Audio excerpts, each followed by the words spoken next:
Olá, senhores, olá, senhoritas, muito bem-vindos, muito bem-vindas a mais uma videoaula aqui no canal. Dessa vez, uma aula de História da Arte, comentando com vocês um pouquinho sobre o teatro, especificamente sobre o teatro grego clássico, certo? Bom, antes de qualquer coisa, para nós do ensino médio, nós tomamos como verdade o fato do teatro, tal como nós conhecemos, ter se iniciado no século VI a.C., na Grécia. Por que eu estou dizendo para nós aqui do ensino médio, etc?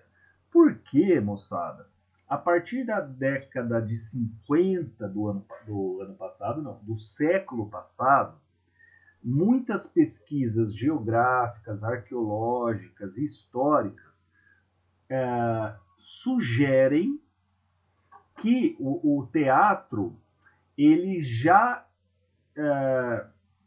existia, num certo sentido, ele já existia no Egito, ele já existia na Babilônia, portanto, no Crescente Fértil, né? Naquela região da Mesopotâmia, que nós temos várias aulas aí no canal sobre a arte desse local, né? Desse local.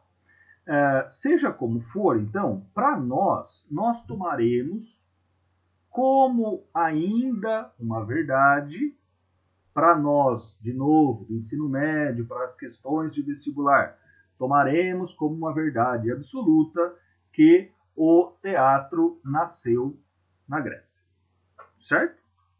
Só tenham em mente que essa afirmação, ela, há pelo menos 50, 60 anos, está sendo questionada, né? Está sendo questionada, certo? Bom,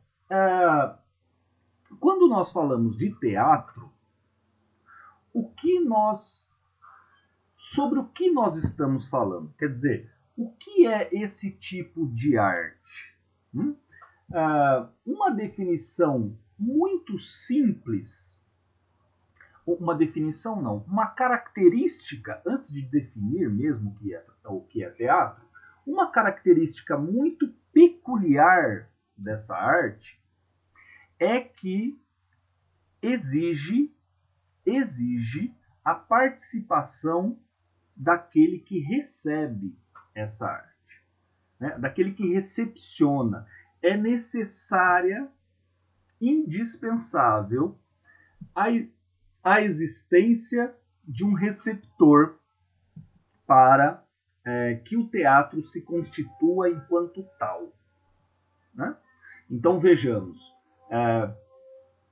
se nós pegarmos uma escultura, se a gente pegar uma arquitetura, se a gente pegar uma pintura, de fato, aquele que recebe, ele coloca coisas nessa observação, certo?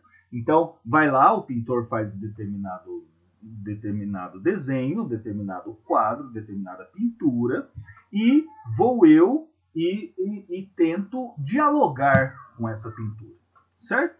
Muitas das vezes, se eu sou um sujeito que não tem uma bagagem artística, um conhecimento conceitual, se eu não tenho experiência da história da arte, etc., etc., eu vou ter uma absorção, eu vou ter uma recepção para aquela escultura ou para aquela pintura um tanto limitada, digamos assim, né? Um tanto limitada. Na medida em que eu vou me apossando desse conhecimento, dessa bagagem teórica e empírica, né? À medida que as minhas sensações elas vão se educando para a arte, a minha interpretação e a minha recepção ela se torna cada vez melhor, cada vez mais profunda, cada vez mais eu sou capaz, portanto, de retirar daquela obra aspectos que não tivesse toda essa bagagem eu não conseguiria, certo? Agora, no caso do teatro, essa recepção ela tem que se dar no primeiro momento. A participação, né? O que eu estou querendo dizer é que a gente usa muito recepção, é um termo muito comum dentro da arte, dentro da estética, na filosofia, etc. Né? Mas, assim, essa participação, digamos, do público, ela é essencial para que exista o teatro. Não uma performance teatral. Né? Não existindo essa participação do público, não existe a performance teatral. Portanto, não existe o teatro. Né? O teatro, ele se dá, né? Eu coloquei uma definição aqui, é um espaço no qual alguém age querendo ser notado. Então, há essa intenção de um alguém que nós podemos chamar de ator, vamos colocar já em termos modernos, não vamos ficar no palavreado clássico grego. Né?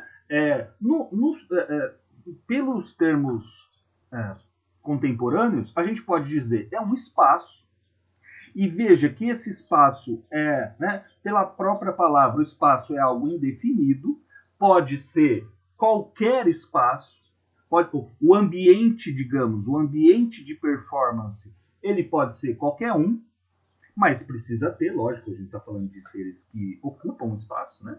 É preciso ter um espaço em que alguém age, alguém representa, alguém encena, alguém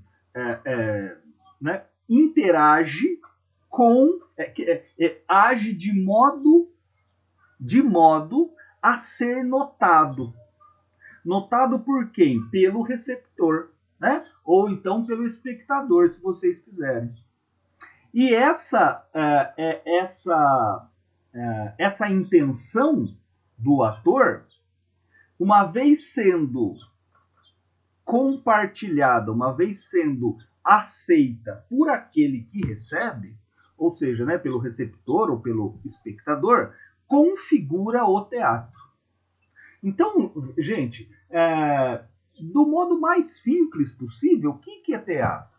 É quando alguém está num lugar X e ele age de modo a outros o olharem e darem o aval para a sua ação. Para a sua ação. Manja quando mamãe falava assim para você quando você era pequenininho? Para de teatro. Ai, nossa, olha que tá fazendo drama. Pelo amor de Deus. Por que você está fazendo teatro? Você quer ser notado, então você chora, né? Você chora. Normalmente, você não é uma pessoa... Então, quando a gente é criancinha, você não fica chorando 24 horas, você não fica rolando no chão, fica berrando, puxando a saia, papapá, né? Aí, vamos supor que você queira alguma coisa, e aí você começa a encenar. Né? Essa encenação, ela quer chamar a atenção do outro. E o outro, ao olhar para aquela ação, ele percebe que que aquela ação, ela é uma representação. Ela não é uma atitude, digamos, normal. Né? Então, quando a sua mãe fala assim, você está fazendo teatro, o que ela quer dizer com isso? Ô, velho, você não é assim, cara. Você não é assim, por que você está fazendo isso? Por que você está querendo me chamar minha atenção assim? Entendeu? Esse é o local. Esse é o rolê todo. Né? E pode ser, de novo, né? Esse espaço ele pode ser em qualquer lugar. Ele pode ser no mercado, pra gente, né? Pra gente que não é ator profissional, né? Quando nós éramos pequenos, era o mercado, era a loja de brinquedo, na frente lá da televisão, no karaokê, era sempre então, num determinado local e querendo ser notado. Querendo ser notado. Ponto final. Certo? Deve haver essa cumplicidade, deve haver essa interação entre o sujeito que faz a performance e aquele que recebe a performance. Certo? Bom, historicamente é até difícil de falar, mas reza a lenda que o teatro, então como eu comentei na introdução, que o teatro ele se origina na Grécia, lá no século 6 a.C. E como é contado esse surgimento? Né? Como é contada essa história que dará origem ao teatro? Existe um deus, ou melhor, dentro do panteão grego, existe um deus chamado Dioniso, ou Dionísio, né? Tanto faz do jeito que você queira falar. Dioniso. Dioniso, gente, ele é o deus do excesso. Essa palavrinha excesso vai ficar bem claro para vocês a hora que nós falarmos sobre o herói. Ele é o deus do excesso, ele é o deus da desmedida, ele é o deus da alegria, ele é o deus da festa, ele é o deus da orgia, dos bacanais, dos banquetes. Ele é um deus, portanto, que foge um pouco da frieza, da racionalidade que é encontrada em outros deuses, né? Do metron, né? Daquilo que os gregos entendem por medida, satisfação mediada pela razão. Esse Deus, em alguns lugares, em algumas representações, se vocês estão curiosos, né, curioso em ver uma representação do Dioniso, nós temos uma aula no canal que é sobre a cerâmica grega. E lá na cerâmica grega eu coloquei uma imagem de um vaso, que não é vaso, né, uma taça de vinho, um cálice gigante que tem o Dioniso com uns golfinhos. Não sei se vocês estão lembrados dessa aula. Se não tiver lembrado, está lá no finalzinho da aula. Recorra a essa análise que eu faço. Vai ficar ainda mais claro para vocês quem é esse Deus chamado Dioniso. E normalmente, então, como nós estávamos falando, normalmente ele é representado com uma feição de humano. Mas ele está sempre embriagado, está sempre claudicante, sabe? Cercando frango, assim, quando você sai correndo para cercar frango. Ele está sempre meio cambaleando, né? Porque ele é o Deus mesmo da desmedida, né? Ele é o Deus mesmo dos excessos. E, normalmente, aquilo que ele é identificado é o vinho. Por isso que, entre os gregos, se representava muito o Dioniso com uma corrente, poxa vida, dado aos atletas, não só aos atletas, aos deuses, né? Uma coroa de louros, né? Uma coroa, e era dado, e no caso do Dionísio, ele tem cachos de uvas, né? Ou ele carrega um cacho de uva, ou ele tem cacho de uva no corpo dele, ou ele carrega assim um balde, né? Um barde de vinho, uma taça de vinho. Normalmente ele é assim. Em algumas representações, ele aparece como um sátiro. O que é o sátiro? O sátiro é um sujeito, né? Ele tem metade o corpo, digamos assim, de homem, só que os seus membros é de bode, né? Também é então metade homem, metade animal. Por quê? Porque essa animalidade, gente, né? A questão dos instintos, a questão do excesso, etc, etc. E em outros lugares, em outras oportunidades, ele é travestido de um ser andrógeno, ou seja, alguém que você não consegue identificar se é do sexo masculino, se é do sexo feminino. Por quê? Porque o cara, eu falei para vocês, o cara é o rei da orgia, né?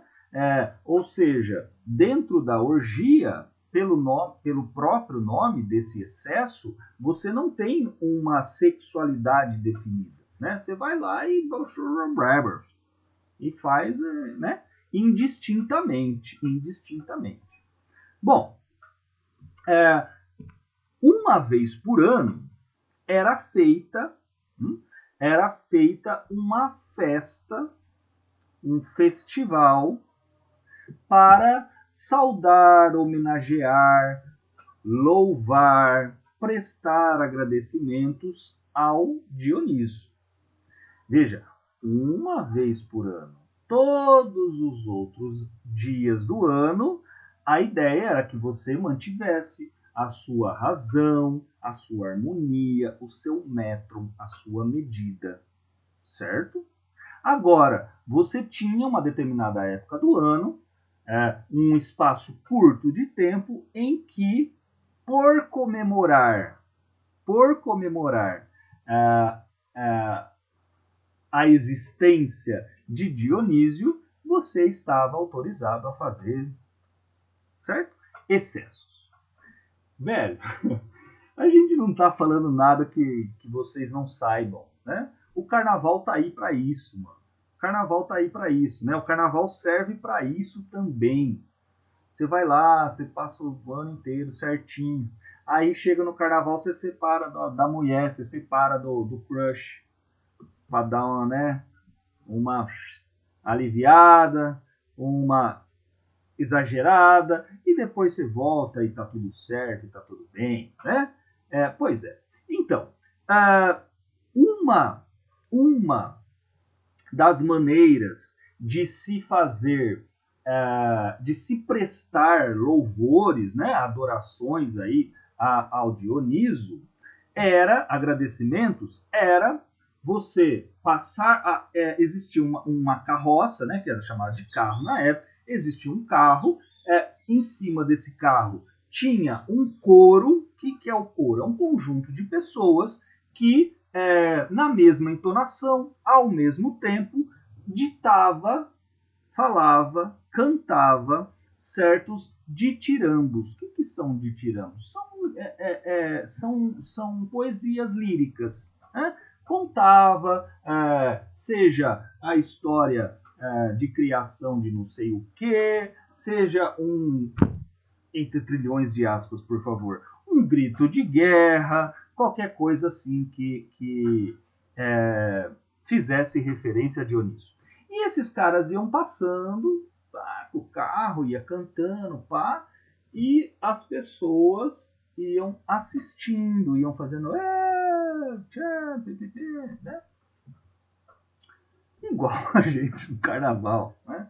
Igual a gente no carnaval. Porém, reza a lenda que em uma dessas comemorações, lá no século VI a.C., 547, nossa, eu acho que é isso, 547, dá um Google aí que você já vai ver. Um sujeito chamado Téspsis, olha que nome bonito, Téspsis, ele se destoou do coro. Ele saiu, ele se posicionou à frente do coro. E o coro ia falando, o coro ia entoando, o coro ia cantando, e ele chamava a atenção daqueles que observavam e acompanhavam o carro passar. E o legal foi o seguinte, que essa turma que acompanhava a carreata, né, que observava a carreata, começou a entrar na vibe de Téspsis. Então ele ia instigando, ele ia conversando, ele ia brincando com as pessoas, o coro lá atrás, ele ia então agindo de uma maneira diferente diferente, destoante do coro, e a turma que observava entrou na dele. Ele estava. Qual que era o rolê? O rolê é que ele estava encarnando o Dioniso. E aí o pessoal fazia puta festa, né? Respondia a ele, olha, nossa, olha lá, né? Lá é o deus Dionísio. Então, né, a gente não sabe, como eu disse a vocês, nós temos alguns relatos, nós temos alguns dados históricos, etc. Mas, né, seja como for, também não interessa se é verdadeiro, se é verdade ou falso, o que interessa é que foi a partir desse momento, de novo, dentro da história da arte tradicional, foi a partir desse momento que nasce o teatro. E por quê?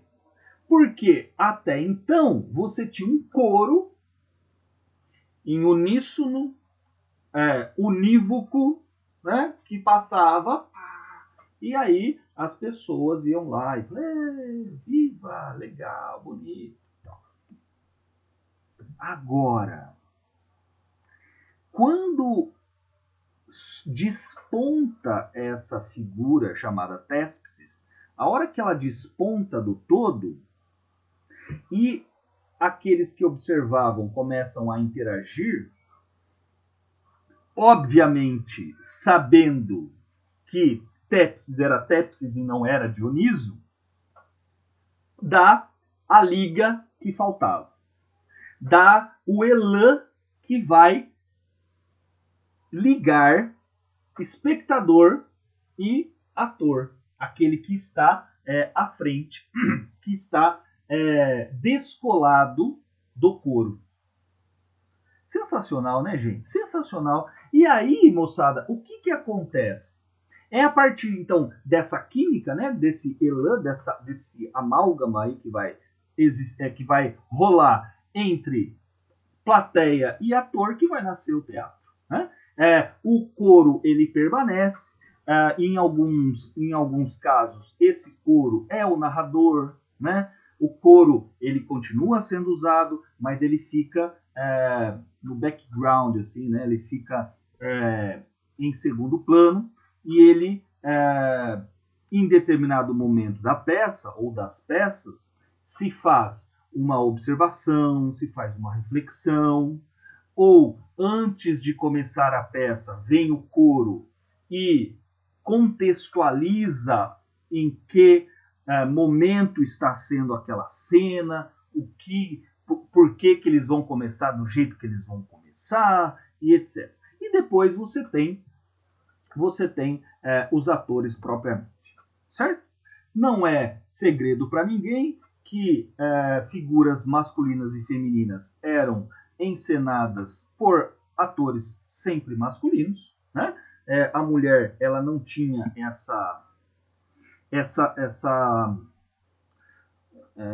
esse prestígio social para tal, né? Ela não era propriamente uma cidadã, ela não fazia parte da esfera pública, então ela tinha essa atividade lhe era tolhida, né? Ela não podia representar, então se faziam diversas máscaras, principalmente máscaras, roupas, pelo menos o que nós temos de conhecimento da historiografia da arte, essas roupas é bem provável que existisse uma túnica ou outra diferente, mas não nos sobrou nada, né? Por outro lado, nós temos muitas máscaras ainda originais, embora, muitas maneiras de dizer, né? Mas embora nós conheçamos mais pelas suas réplicas romanas, Por quê? Porque elas eram feitas de cera, elas eram feitas de pano, elas eram feitas de couro. E, claro, né, velho, a gente está falando do século VI a.C., pouco se consegue conservar de lá para cá, né? Nós temos, mas, como eu disse, nós temos muitas réplicas romanas, né? Os romanos, eles por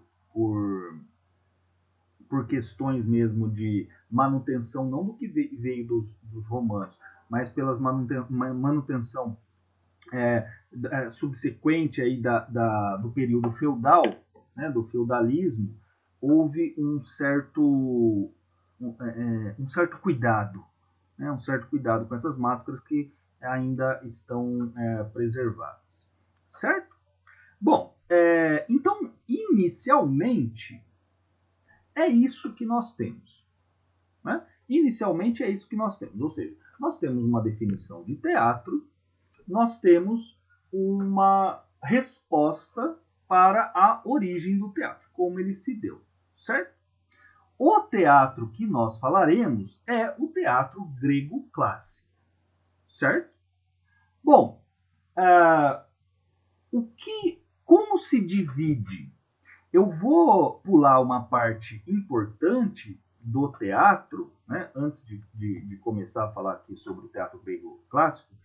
Eu vou cortar uma parte importante do teatro, que é a sua estrutura, né? As partes que compõem o teatro. E por quê? Porque na aula 3 sobre a escultura, a arquitetura romana, eu me demoro quase 20 minutos para falar das 11 partes principais que compõem um teatro ou um anfiteatro, certo?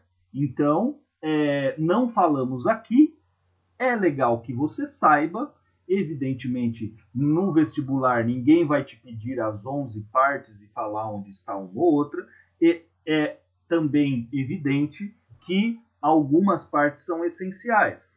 Então você tem um cenário fachada, você tem a orquestra é a parte principal, você tem o vomitório, né? Então, você tem aquilo que se entende por arquibancada. Vamos dar uma olhada naquela aula para que você guarde os locais, pelo menos das partes principais. No caso, aquele teatro que nós estudamos, que foi lá de Bosra, né? Bosra. Adoro falar essa palavra, velho. Bosra. Adoro. Aquele teatro que nós vimos, ele não está construído, ele não foi construído aos moldes do teatro grego.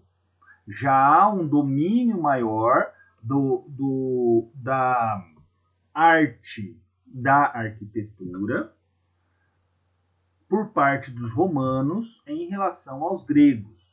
Por que eu estou dizendo isso? Porque no caso do teatro grego, normalmente ele ficava nas encostas das montanhas. Por quê? Para fazer com que o som pudesse atingir a todos os espectadores. É questão mesmo de sonoplastia, não sei se é isso assim que fala, né? Mas os caras já tinham noção de encontrar ambientes com uma acústica, né? Uma acústica propícia à manifestação teatral. Já no caso dos romanos, não havia essa necessidade, né? Lembra, você tinha um concreto, não é aula de romanos, né? Se você tiver dúvida, vai para lá, por favor, certo? Bom, então, formalmente, como que o teatro grego clássico se divide? Gente, basicamente, em duas categorias. Ou o teatro será comédia, né, da categoria de comédia, ou ele será trágico, ou ele será uma tragédia, certo? Ou esse ou aquele. Não vamos falar, nessa aula específica, a gente não vai falar nem de um nem de outro. Por que eu coloquei aqui tragédia, elementos, heróis, blá, blá? Porque no caso da comédia, na próxima aula a gente vai falar sobre comédia, vou trazer alguns trechinhos para vocês, a gente vai falar sobre as tragédias e etc, etc. Para essa aula, por que eu não coloquei aqui comédia? Porque na comédia esses elementos, herói, peripécia, coro, catarse, a híbris e a ananke, que eu não coloquei aqui propositalmente para que Bom, vocês vão entender na segunda aula, né? Não vou ficar justificando aqui nesse momento. Então, no caso da comédia, esse herói, peripécia e tudo mais, não tem isso, né? No caso da comédia, você tem os atores representando discórdias, picuinhas entre vizinhos, por exemplo. Você vai ter uma crítica fodida, mordaz aos políticos. Você vai ter uma crítica de você rachar o bico em relação a Sócrates. Quem na comédia é o exemplo? Aristófanes. Aristófanes. Moçada, sério, anota o nome. Eu vou colocar aqui. Eu vou colocar. Não ia, mas tudo bem, vai. Comédia. Opa. Aristófanes. Velho, Aristófanes é o cara da comédia. Leiam, por favor. Gente, é uma peça de teatro. Sabe o que é uma peça de teatro? Vai ter... não é um discurso. Você não vai ter 70 milhões de páginas. São linhas que você vai ler, velho. Um dia que você pegar à tarde, você lê 2 comédias do Aristófanes. Especialmente, se vocês puderem, As Nuvens, talvez seja o mais famoso dele. É pelo menos o primeiro que eu li muitos anos atrás, muito legal. Você vai, sério, gente, você vai rachar o bico. As Nuvens faz uma crítica ao Aristóteles. Eles são contemporâneos, cara. Eles são contemporâneos. É a era de ouro lá que você estudou em história dos gregos. É o surgimento da filosofia, né? E, além das nuvens, você pode ler A Guerra dos Sexos. A Guerra dos Sexos é fantástico. Você racha o bico. Eu vou pegar, como disse na próxima aula, vou pegar um pedacinho de cada um. Vamos começar primeiro com a tragédia. Sinceramente, eu não sei se eu consigo, em uma aula, falar sobre a tragédia, porque ela tem uma importância tão grande para nós hoje, o que se entende por arte hoje, principalmente esse conceito aqui de catarse, ele é de extrema importância. Então, talvez eu não consiga em uma aula. Seja como for, vai ter lá o momento da comédia, a gente vai rachar o bico, a gente vai falar sobre tudo isso. E no caso da tragédia, aí não, né? As coisas elas são muito mais sérias, elas são extremamente sérias, né? As representações elas são extremamente sérias. Moçada, para a gente finalizar a aula, antes de acabar a aula, retenham isso, por favor. Quando se fala em tragédia, não é que vai acontecer, nossa, vai morrer todo mundo, porque a vida é uma porcaria e porque só acontece coisa ruim. Não. Tragédia em grego significa algo irremediável, algo fatal. É uma sequência de ações, é uma sequência de fatos que levará indubitavelmente, inquestionavelmente, irremediavelmente a um fim. Isso que é a tragédia. Então, conta a história de um herói que invariavelmente vai ter que passar pelo que teria que passar por tudo aquilo que ele passou mesmo. E o fim dele já está dado. O fim dele já está estipulado pelos deuses. Hoje nós poderíamos dizer, o sujeito foi amaldiçoado, né? Ele faz tudo que ele fez porque ele foi amaldiçoado, então a vida... Né? Não é o caso evidente da tragédia grega. Né? A tragédia grega é o herói ele tem que passar por tudo aquilo que ele tem que passar. Ponto final. Tá, gente? Por favor, guardem, né? Para que a gente também não use esse termo no sentido incorreto. Né? Na ideia mesmo de algo... Normalmente quando a gente fala, nossa, isso foi trágico. Rigorosamente, quando nós falamos isso foi trágico, significa por mais que o sujeito fez e esperneou e cambaleou e lutou, o fim é aquele mesmo. Não adiantou nada. É como se fosse assim, não adiantou nada. Né? É claro que não é tão simples assim. Esse não adiantou nada, ele tem uma função educativa que nós falaremos na próxima aula. Beleza, gente? Beijo para vocês. Muito obrigado pela atenção. Muito obrigado pela paciência. Conversamos aí nas próximas aulas. Valeu!